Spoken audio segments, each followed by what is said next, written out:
LCL, ma vie, ma ville, ma banque.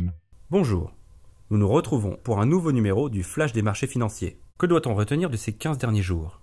Durant les 15 derniers jours, les marchés actions ont accentué leur progression au gré des publications de résultats. Le CAC 40 est désormais en hausse de plus de 5% depuis le début de l'année et le S&P 500 aux États-Unis de près de 7%, tous deux évoluant actuellement sur des niveaux records. Le seuil symbolique des 5000 points a été franchi sur le S&P 500 et les 7900 largement dépassés sur le CAC 40. Dans le même temps, le Nikkei, l'indice japonais, évolue lui aussi sur des plus hauts historiques.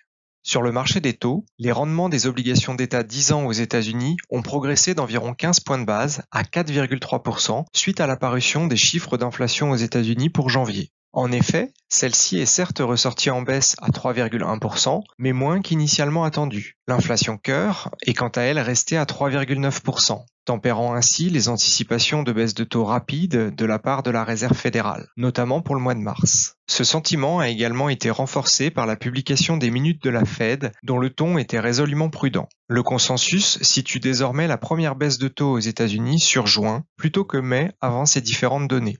L'euro-dollar est actuellement stable et les cours du baril de Brent remontent désormais largement au-dessus des $80 à $83 le baril, en lien avec les tensions persistantes en mer Rouge. En Chine, la situation économique reste préoccupante. L'Empire du Milieu fait toujours face à de nombreux défis structurels, dont le redressement de son secteur immobilier. Un tribunal hongkongais a notamment ordonné la mise en liquidation du géant immobilier Evergrande. Depuis, l'annonce d'une baisse historique du taux de référence pour les crédits immobiliers sur 5 ans, le 20 février, et la mise en place d'un financement exceptionnel à destination du secteur immobilier témoignent de la volonté des autorités chinoises d'afficher un soutien continu à ce secteur. Sur le front des résultats d'entreprise, les investisseurs ont fait face à de nombreuses publications ces dernières semaines.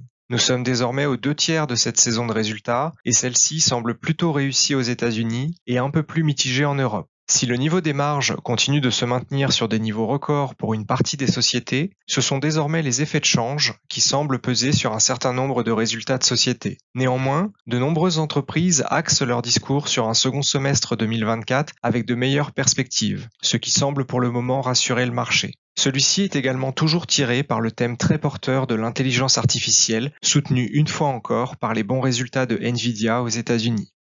Merci pour cette analyse. À quoi peut-on s'attendre pour les 15 prochains jours ? Dans les prochaines semaines, les investisseurs continueront de faire face à de nombreuses publications d'entreprises jusqu'à début mars, permettant de confirmer ou d'infirmer les tendances récentes. Dans le même temps, ils commenceront également à tourner les yeux vers les prochaines réunions de politique monétaire des banques centrales, celle de la Banque centrale européenne le 7 mars et celle de la Réserve fédérale américaine le 20 mars. Enfin, les indicateurs économiques continueront d'être scrutés avec notamment des données à venir sur les prix à la production, le chômage ou encore et surtout l'inflation qui restera un thème majeur. Nous nous retrouvons dans 15 jours pour un nouveau Flash des marchés financiers.